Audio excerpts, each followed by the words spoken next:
Guilty. That is the most important word in this day of historic developments in the special prosecutor's investigation. Guilty.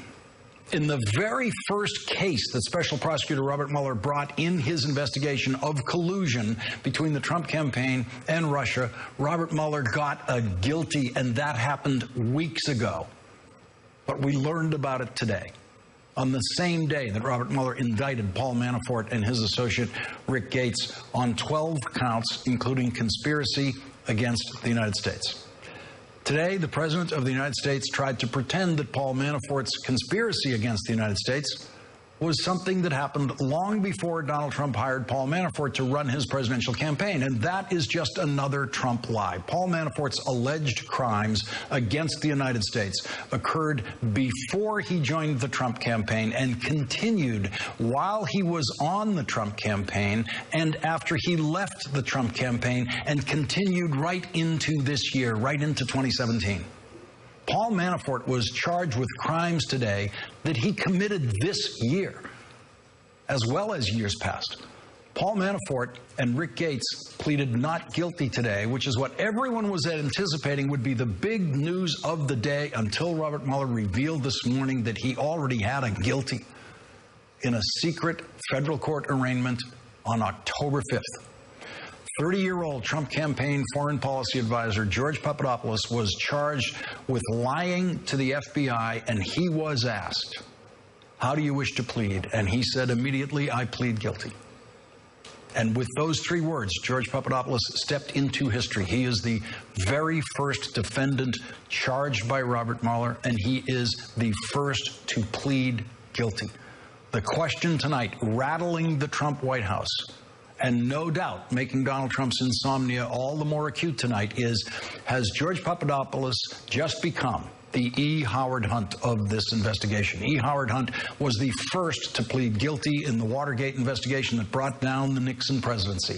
After Hunt pled guilty, 55 people were found guilty or pled guilty in that special prosecutor's investigation of Watergate, which culminated in President Nixon being forced to resign the presidency. George Papadopoulos has pled guilty to lying to the FBI in answer to several questions about multiple contacts that he had with Russians and people he believed to be agents of the Russian government, and one person he believed to be Vladimir Putin's niece. In other words, he lied to the FBI about collusion with Russians and his own attempted collusion with the Russian government, continued attempted collusion. The guilty that Robert Mueller got on October 5th and was revealed today was a guilty about collusion. George Papadopoulos admitted in his guilty plea that one of his Russian sources, quote, told him about the Russians possessing dirt on then-candidate Hillary Clinton in the form of thousands of emails. Papadopoulos lied multiple times about that, and lied multiple times about when he learned that information. Lied to the FBI about that. Special prosecutor discovered that Papadopoulos tried to arrange a meeting between candidate Trump and Vladimir Putin. In a brief outlining Papadopoulos' offenses that was submitted to the judge at the arraignment in writing, the special prosecutor detailed many of Papadopoulos' written communications, but avoided identifying exactly who he was communicating with. At one point, the person identified only as campaign supervisor says this about Papadopoulos' collusion with Russians: great work. George Papadopoulos had a choice when he submitted to a voluntary interview with the FBI. Admit to his collusion with Russians, which he knew was the very heart of the matter that the FBI was investigating. Admit to all that, give it all up, or lie. It wasn't like George Papadopoulos was one of those sad sacks who got tripped up by the FBI and lied about some minor thing for which he now has to plead guilty. George Papadopoulos was lying about collusion with Russians. He was lying about the very essence of what the special prosecutor's investigation is all about. In that secret arrangement, the judge asked George Papadopoulos' lawyer, do you concur that the government would be able to prove each of the necessary elements of the offense beyond a reasonable doubt? Yes, Your Honor, said George Papadopoulos' defense lawyer. The judge then asked Papadopoulos if he read the special prosecutor's statement of offense detailing all of the lies that George Papadopoulos told the FBI. The judge said, did you read the document carefully? Papadopoulos said, yes, I did, Your Honor. The judge said, is everything in that document true? Yes, it is, Your Honor. The bad news for President Trump is that George Papadopoulos secretly pled guilty 3 weeks ago, and the even worse news for Donald Trump is that George Papadopoulos is cooperating with the special prosecutor, telling the special prosecutor everything he knows, and George Papadopoulos knows that his future depends on him telling the truth. His sentence depends on him telling the truth. He pled guilty 3 weeks ago to a federal felony that carries a maximum sentence of 5 years in prison and a maximum fine of $250,000. At his secret arrangement, the judge told George Papadopoulos that if he continued to fully cooperate with the special prosecutor, his prison sentence could be, quote, between 0 to 6 months, and that his fine could be, quote, between $500 and $9,500. The judge then told George Papadopoulos that it was completely within the judge's discretion to impose a sentence that is either higher or lower than those guidelines that he just explained to him. And so even though George Papadopoulos had already said that he wanted to plead guilty, the judge, following standard procedure in an arraignment like this, took all the time necessary to explain to the defendant all of his rights, and then said, so, Mr. Papadopoulos, are you ready to make a decision about whether you want to enter a plea of guilty or whether you wish to go to trial in this case? Yes, Your Honor, said Papadopoulos. And what's your decision? Asked the judge. I'd like to plead guilty, Your Honor.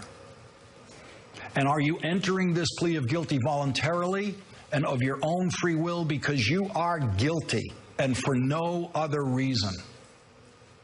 Yes, Your Honor. Joining us now, David Frum, senior editor for The Atlantic. Also with us, Joyce Vance, former U.S. attorney for the Northern District of Alabama and a professor at the University of Alabama Law School. She announced on the evening before President Trump's inauguration that she was retiring from the Justice Department after 25 years. Joyce Vance, I want to go to the particulars of the Papadopoulos case. It seems to me this is the dead center of the investigation. This is someone who's been charged with lying to the FBI about the essence of what the special prosecutor is investigating. He has been. The lie that he's told, in fact, relates to the Russians' interest in him stemming from his involvement in the campaign.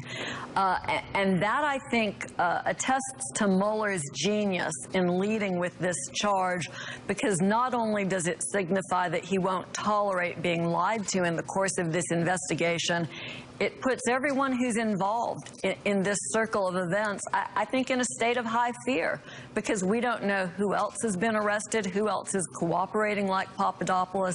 And so each of them has to be concerned about conversations that they may have had with Papadopoulos since his arrest in late July. And the day that Papadopoulos lied to the FBI was before there was even a special prosecutor named. It was back at the end of the first week of the Trump presidency on January 27th. And that Friday, January 27th, turns out to be the very same day that FBI Director James Comey was invited by the president, surprisingly and suddenly, to the White House for a one-on-one dinner. And here is how James Comey described what happened at that dinner. Let me move to the January 27th dinner, where you said, quote, the president began by asking me whether I wanted to stay on as FBI director. He also indicated that lots of people, again your words, wanted the job. What was your impression, and what did you mean by this notion of a patronage relationship? Well, my impression, and again, it's my impression, I could always be wrong, but my common sense told me that what was going on is either he had concluded or someone had told him that you've already asked Comey to stay and you didn't get anything for it, and that the dinner was an effort to build a relationship. In fact, he asked specifically of loyalty in the context of asking me to stay. David Frum, I have the feeling that when the history of this is written, there will be many days like this, many days like January 27th, where one dramatic scene is happening in the White House in the dining room with the President and James Comey, and another fateful scene is happening where someone like George Papadopoulos decides on that day to lie to the FBI. Well, you're not the only one who has that impression. Because to my mind, one of the most interesting things about tonight, following today, is something that is not happening. If you've been watching Fox, and I assume you have, and other networks too, I think it's striking, there are no Republican lawmakers on TV. And at The Atlantic, and I assume many other new organizations, we spent a lot of time today trying to get them on the phone. And they seem to have lost knowledge of how to make that instrument work either. This is a moment where a president rallies or tries to rally his friends. And there's Newt Gingrich, and there's Sean Hannity, and there's Lauren Graham, and there are a lot of other people who don't have to face electors. But what we're not seeing tonight, now they're not taking the courageous route or the proper route and standing up for the integrity of the judicial process and saying don't fire Robert Mueller, but neither are they being counted for the president. This is a moment when a lot of people are wavering as to what their future is going to look like. And Joyce Vance, a lot of expectations surrounded Mike Flynn today because he seems to be one of the most easily charged people in this story and leading up to all of this. What do you suppose is happening on the Flynn side of this case? Right. You have to wonder after today's events whether or not Flynn is already cooperating with Mueller. Many people thought that he would be the subject of today's announced indictments. I frankly thought Manafort was a little bit more likely because we knew that the FBI had been investigating him prior to the establishment of the special counsel. But the fact that that Flynn was not included in the indictments today leads you to believe that either that will be coming in the near future or that perhaps it's unnecessary because he's already cooperating. And, of course, the White House tried to suggest that Dan Papadopoulos was not a serious player in the Trump foreign policy team during the campaign. Let's listen to how Donald Trump himself described Dan Papadopoulos to the Washington Post. We heard you might be announcing your foreign policy advisory team soon. If you want, I could give you some of the names. I wouldn't be delighted. I wouldn't mind. Carter Page, PhD. George Papadopoulos. He's an oil and energy consultant. Excellent guy. I want to apologize to Dan Papadopoulos, who's a friend of mine, who I misspoke when I should have said George Papadopoulos. But David Frum, there's the president when he's running, saying George Papadopoulos is one of the people he relies on. And that's at a moment when the president had very few foreign policy consultants. It is striking how many of them had some kind of improper relationship with Russia. I mean, that's the giant magnetic force. And all of this, there's a second track, which we have to keep in mind as we follow this story, which is this is the same time when Trump and the Trump organization are trying to get a hotel deal in Russia. That is happening concurrently with all of this hunting for access to Hillary Clinton's emails. So Moscow was just exercising this magnetic attraction on different parts of the Trump brain. I want to do down my political opponent's brain. I want to make money in Moscow brain. And, David, I just want to stress the point about the Papadopoulos interview with the FBI. This is happening very, very early in this investigation, before people knew that the kind of massive power and pressure of a special prosecutor was going to be on them. And so it seems to be that Papadopoulos made the guess that this might be a low voltage investigation that he could just talk his way through at that point. Well, I think a lot of people around Trump just made bad calculations. I mean, whatever you think about Donald Trump personally, that he seems not to attract super masterminds in secondary positions. And so a lot of people are doing wrong things, but because they are so much, especially in foreign policy, the C and D and E team, that they don't take things that you would think of as basic precautions if you had an awareness of how risky and improper your actions were. Joyce Vance, quickly before we go, does it repeatedly shock you that people think they can get away with lying to the FBI like this? Because it always just stuns me that they sit there, they make that calculation, they decide to lie. It's absolutely incredible, and of course nothing angers agents more than being lied to. It makes them double down on their investigation. We saw that here today, and it certainly gives new vitality to James Comey's statement, "Lordy, I hope there's tapes." I think that the FBI was angry enough about being lied to that there will be more tapes now. Joyce Vance, please stay with us. David Frum, thank you for joining us tonight. Really appreciate it. Coming up, Donald Trump spent the day fuming, according to tonight's reports, fuming about the charges today. One insider told the Washington Post the walls are closing in. That's next. And we will look back at how candidate Trump talked about how he had all the best people, how Paul Manafort was one of those best people, while, according to the special prosecutor, Paul Manafort was committing crimes against the United States.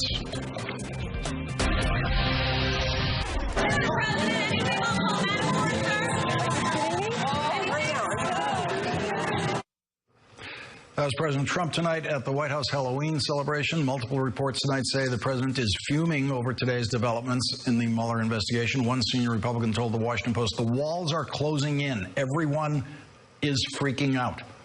The Post reports Trump's anger Monday was visible to those who interacted with him, and the mood in the corridors of the White House was one of wariness and fear of the unknown. Trump is also increasingly agitated by the expansion of Mueller's probe into financial issues beyond the 2016 campaign and about the potential to him and his family. Joining us now, Ron Klain, former Chief of Staff to Vice Presidents Joe Biden and Al Gore, and Attorney General Janet Reno. Also with us, Steve Schmidt, Republican strategist and an MSNBC political analyst. Ron, your reading of the 3 indictments that we discovered today, 3 with 1 guilty plea already. Yeah, I mean, it's a day that we will remember for a long time. I don't think it's the moment of truth, but it is finally a moment of truth. We know for sure that the Russians had the emails. They knew about this months before it became public. They tried to traffic those to the Trump campaign, to Mr. Papadopoulos, and if they did that, we know what they were doing in Trump Tower 2 months later, and clearly there's now no question about the fact that there was a concerted Russian effort to influence the campaign through the Trump campaign directly. 1 conviction so far, and probably more to follow. I just want to read more reports of what we have today from what's going on in the White House. Throughout the day, the president spoke to his attorneys multiple times in response to press inquiries and questions about the process, but never revealed any angst or anger. This is according to Ty Cobb, the president's lawyer in the White House, in response to this. He says the president was focused on diplomatic preparations ahead of his trip to Asia. He wanted the country to understand he's fully committed to continuing his course with the special counsel, which is one of full cooperation. Steve Schmidt, so Ty Cobb trying to strike the note of full cooperation. He is indeed, but at the end of the day, here's the central fact today, is that Paul Manafort, indicted and charged, amongst other things, for conspiracy against the United States, was one of the participants in a meeting in a room with Donald Trump Jr., with the president's son-in-law, Jared Kushner, with officials and unofficial representatives of the Russian government who were there to deliver negative information, dirt, about the Democratic nominee to the Republican nominee's campaign.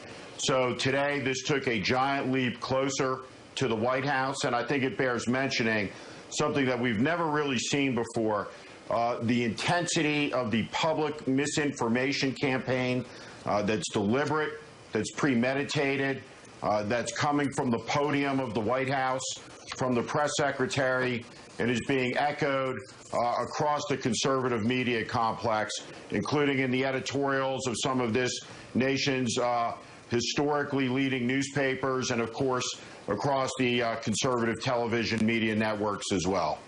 Steve, I'm so glad you mentioned that, because I don't show clips from the White House briefing. I considered a bunch of them to show here tonight, but it is just propagandistic lies. It is a waste of whatever number of seconds I put those up on the screen.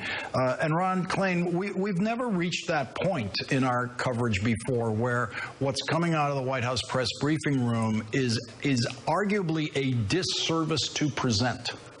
Yeah, I mean, oddly enough, it makes you nostalgic for Richard Nixon, because at least he never sent Ron Ziegler out to say that it was George McGovern's fault that Watergate had happened, or that George McGovern was trying to pay off the plumbers. I mean, that's what this is. And what's crazy about it, Lawrence, is it's obviously untrue. It's obviously despicable. And craziest of all, it's not really a defense. No matter what Hillary Clinton did, and she didn't do anything they've said, it doesn't lessen Donald Trump's guilt and his campaign's guilt for the things that happened. So it's a completely false, completely despicable, and completely irrelevant defense of the Trump campaign. Steve, I know we've covered this kind of ground before, but I just want you as a campaign professional, especially campaign professional on the Republican side, to talk about how extraordinary this material is when you read it in this indictment and these statements of evidence in the guilty plea about what these people were up to inside this campaign, what Papadopoulos was up to inside the campaign. The Trump campaign and the Trump world has tried to present all these interactions as perfectly normal kinds of things that happen in every campaign. I've worked at the highest level, Lawrence, of 2 campaigns for president. We won one, we lost one. I have many good friends, Ron included amongst them, who've worked on Democratic campaigns. There is no person I know on either Republican campaigns or Democratic campaigns, had they gotten a call, an approach from an official of the Russian intelligence services or the Russian government who offered to give dirt on the opponent, wouldn't have immediately reported it up the chain of command inside the campaign and gone immediately to the FBI. It is extraordinary the lack of understanding or the blindness from so many in the Republican Party as this issue's been covered over the year. This was never an attack on the Democratic Party. This is an attack on our elections process. Thus, it's an attack on the United States of America by a foreign adversary. And the Republican response to this has been appalling. And the complicity and the echoing of the misinformation campaign and the type of misinformation that takes place in no healthy democracy anywhere in the world deserves to be commented on, and it deserves to be recriminated.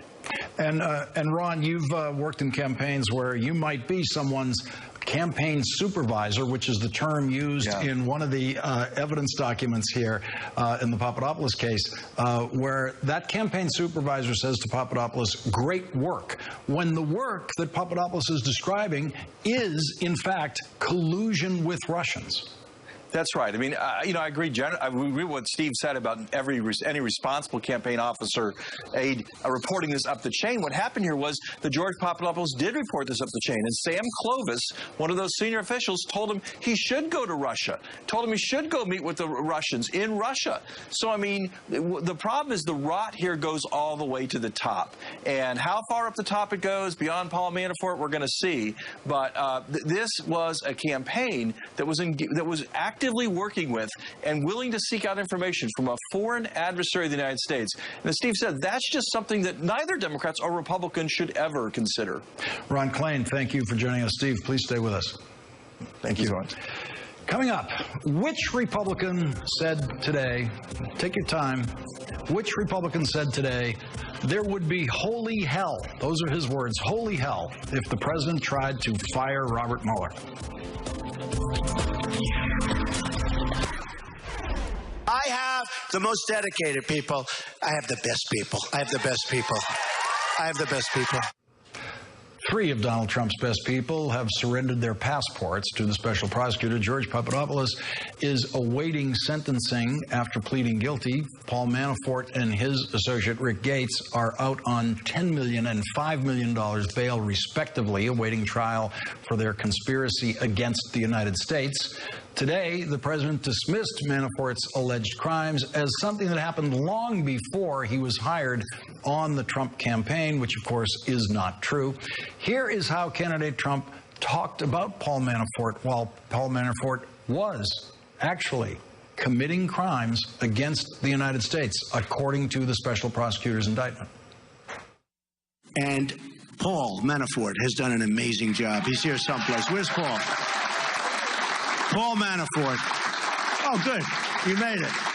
Paul Manafort has done a fantastic, and all of Paul's people. Paul brought on a staff, and we really do. We have a great staff of talented people. Paul Manafort and Rick Gates pled not guilty to all 12 charges brought against them today by Special Prosecutor Robert Mueller. The charges include conspiracy, failing to disclose foreign bank accounts, making false statements, laundering tens of millions of dollars that they earned, you could say, if you think it was earned, while working as unregistered agents of a pro-Russian political party in Ukraine. The indictment says, in order to hide Ukraine payments from United States authorities, Manafort and Gates laundered the money through scores of United States and foreign corporations, partnerships, and bank accounts. Manafort laundered more than $18 million that he concealed from the United States Treasury, the Department of Justice, and others. The indictment says that Paul Manafort did not report his foreign financial accounts as required by law on his tax returns. Right there at the bottom of that form, it asks, at any time during the year, did you have a financial interest in or a signature authority over a financial account, such as a bank account, securities account, or brokerage account located in a foreign country? On Paul Manafort's tax returns, that is checked no. The special prosecutor's indictment that says that Paul Manafort's tax preparer asked Manafort in writing, Manafort's tax preparer asked Manafort in writing, at any time during 2010, did you or your wife or children have an interest in or a signature or other authority over a financial account in a foreign country, such as a bank account, securities account, or other financial account? And on the very same day that he was asked that in writing, Manafort answered no. That simple no could be the single most difficult part of this indictment for Paul Manafort. Joining us now, Ari Melber, chief legal correspondent for MSNBC and host of The Beat, weeknights at 6 p.m. here on MSNBC, and back with us, former prosecutor Joyce Vance. And Ari, it's a stunning indictment to look at, but that little thing about checking that box on the tax return, that's a simple yes or no matter of law. Only one of those answers can be true and legal. Well, one answer is true, the other answer is a lie, and a lie to the federal government becomes a crime. This is significant for the future of Paul Manafort because people cases based on testimony can always be argued. And if you get the best lawyers, there are things that can be done. Ask Robert Durst. Paper cases that come back to what you just outlined there in your reporting, what we know from the wire transfers. This is a 31-page indictment. About 8 pages of it is just wire after wire after wire. That's a paper case, very hard to overcome. And Joyce Vance, Manafort's lawyer said, the charges are ridiculous today, offered absolutely no substance to that criticism. But this one, I'm isolating it because it's so simple. You admit under the pains and penalties of perjury on your tax return that you do or you do not have foreign accounts of any kind, and Manafort's tax return says that he doesn't, and we have established exactly what these accounts are, what countries they're in, and how much money's in them. Prosecutors love charging this kind of count. It's called 1001, making a false statement to the federal government. Really, the only issue is that the government has to prove that the false statement is material. here it clearly is. This is going to be a very difficult part of this indictment for Manafort to slip out from underneath. And Ari, as we go through the indictment, I know you were as stunned as I was when we opened up into the middle of it, and we find out how this money, how he's moving the money out of these foreign accounts and paying bills directly in the United States. That's pure tax evasion because he's not declaring any of this income. And one of the entries, just one of them, men's clothing store in New York, $849,000 in one men's clothing store over a number of years. And Ari, I have a feeling in your lifetime you have not spent $849,000 on that very dapper wardrobe. It's got to be one heck of a suit or one heck of 1,000 suits. I think what is striking about it is not only the, quote, lavish lifestyle. That was what Special Counsel Mueller used there, and that gives you a preview of how they're going to make the case to a jury about not only what is on paper, as we discussed, that's the evidence, but also really making out how disgusting and objectionable this kind of behavior is. But there's another piece to it, as you understand, which is it's also evidence of how orchestrated the money laundering was. Mm-hmm. Yeah. You know, if you had one thing and you said, you know what, it was a weird day, we paid a lot in cash, who knows? But this is very clearly record evidence of all the different ways they kept moving the money around. And what is hanging over this, and you were just covering some of this earlier in the broadcast, is whether this is the end of it, which is possible and still could carry a very long prison term, or whether this is only part of it. Because the other guilty plea today, information there, seems to refer to Manafort and other potential criminal liability and raises the question, why was so much money moving around? Maybe there were things going on with oligarchs and other unsavory sources that weren't just about being greedy and not wanting to pay the tax bill. Maybe there were other reasons that he had to be extra careful. And Joyce Vance, it seems to be, the indictment seems to be a case study in money laundering. You see the money spent on clothes, including on that men's clothing store, 1 year was $200,000, but also hundreds of thousands of dollars in a given year on Range Rovers, cars, Mercedes-Benz. This is classic kind of gangster drug dealer money laundering, is that they go to the Mercedes-Benz dealership and they basically try to pay cash or pay in various instruments that won't be traced. And here is Manafort paying these car dealers, buying real estate in Manhattan, buying real estate around the country, paying gardeners hundreds of thousands of dollars on his mansions in the Hamptons, all direct payments from these foreign accounts, wire transfers from foreign accounts. It's a remarkable looking scheme. It looks, I think, Lawrence, like you said, a lot more like what you would expect from a drug dealing operation than from a white collar criminal sort of an operation. This indictment has something for everyone. It has the high substance charges, the real estate transactions that allow Manafort and Gates to extract a lot of their ill-gotten gains in the form of loans guaranteed by the real estate. It also has some jury appeal if this case goes to trial, because with all due respect to Ari's ties, juries really hate this kind of extravagant expenditure, what Mueller called the lavish lifestyle. And so juries seeing these sorts of allegations like to convict defendants. I didn't know on Bob Mueller's big news day that someone was going to take a shot at my ties again. I will just add one brilliant... Your clothing has never looked more modest when we compare it to the Mueller indictment. Clearly. There's one other brilliant thing Bob Mueller did in the way he structured this, which is, if this remains only a case about pre-campaign activity, more or less, that's actually a good thing for Bob Mueller, because he's putting everyone on notice that he has that authority. He presumably gave Rod Rosenstein the heads up. He also has a Russia-related guilty plea, as you've covered. But he can add to this, and it could become more Russia-related, or he can leave it right here. And what he is saying to everyone touched by this probe today is, I can go after Russia, and I can also go after old stuff back to 2007, and Rod Rosenstein's not stopping me.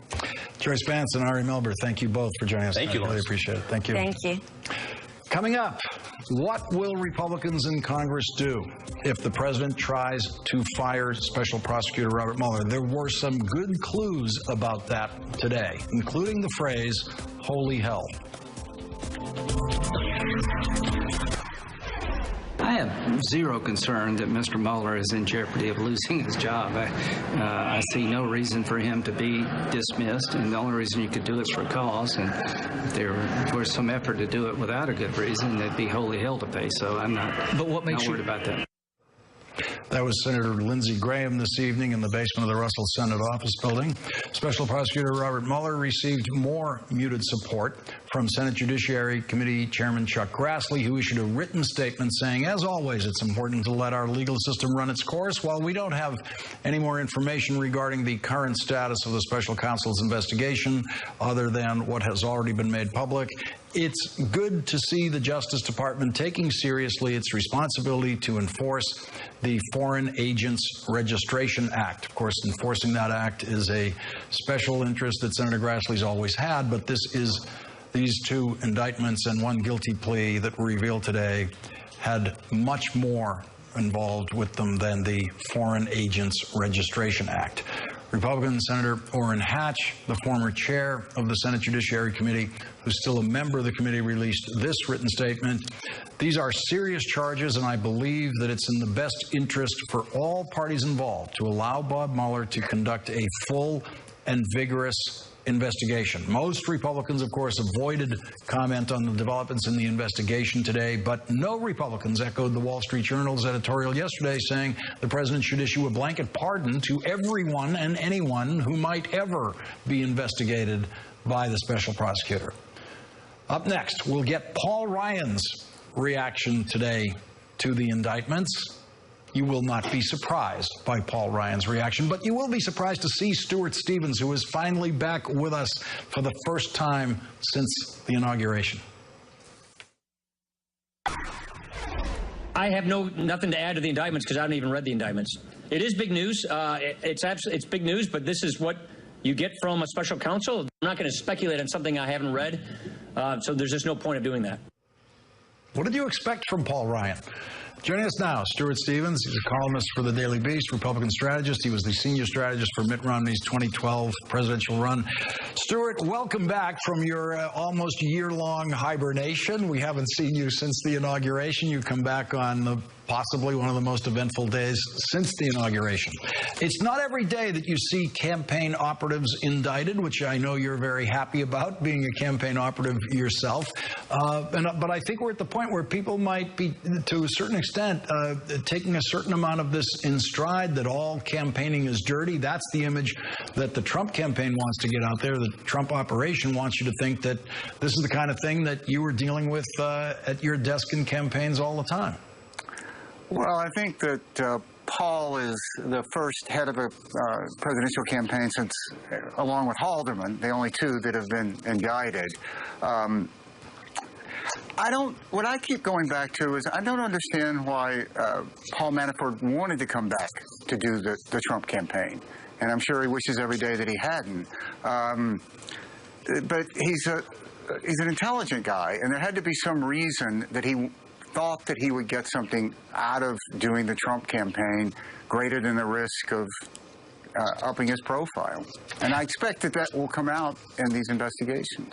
And if you're kind of looking for that now, it would seem to be all of his dealings involving Russians and his attempts, we've seen in some of the reporting, his attempts to extract what he believed was owed billing to him from some of those clients, that maybe this position of power with the Trump campaign would help with that. You know, everybody in politics knew the Ukraine was just the Wild West, and the crazy stuff was going on, and there was crazy money going around. A lot of us had an opportunity to work there and just passed on it because it just seemed too, well, what it was, crazy. It's going to be very interesting to see how it unfolds. I mean, everyone who likes Paul Manafort, and I've always kind of liked Paul Manafort. He was always very kind to me when I was coming up. You know, would think, though, that Paul was a buccaneer. He was a pirate. That was his style. And he sort of took great pleasure in that. And the idea that he really hadn't worked in politics in America this century. And for him to come back, it was just sort of a shocking thing that it'll be interesting to see why. When you see this Papadopoulos, this 30-year-old guy in a camp, he's now 30 years old, pleading guilty, thinking that in his first questioning with the FBI, he might be able to get by just lying straight up about his own contacts with Russians. How do people put themselves in those kinds of positions? Well, you know, you've been around campaigns, and there is a tendency to, particularly in a presidential campaign, to think that you're a lot bigger deal than you are.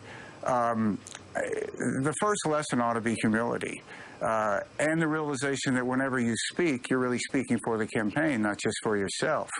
But this stuff, it just goes to a campaign culture. And the Trump campaign had a very different campaign culture where this sort of self-glorification was apparently something that was helped you move up in their hierarchy. It seems to go to that old organizational theory, Stuart, that every organization resembles its head. Well, you know, Trump has had this chaotic management style, apparently, when he was in business. And I think that works well when you're running a relatively small operation like the Trump organization. But presidential campaigns are billion-dollar startups. And it's always difficult to have control over everything that's happening. But in every campaign I've ever worked in, presidential campaign, I've done, I guess, 5 of them now. Some point early on, a very serious lawyer set you down and said, this is what you do, this is what you don't do, and this is what happens when you do the stuff that you shouldn't do, and it's bad. And that just never seems to have happened here with any of this stuff. The sort of inexplicable reason that when they were contacted for that meeting that they had in Trump Tower that with the Russians, that a lawyer didn't intervene in that and head this off. Well, very serious lawyers are sitting them all down now. Stuart Stevens, thank you very much for joining us tonight. Good to see you, Lawrence. Welcome back. Thank you, Stuart. Tonight's last word is next. That's tonight's last word. Brian Williams will have much more on the president's reaction to today's 3 indictments and a guilty plea. The 11th hour with Brian Williams starts now.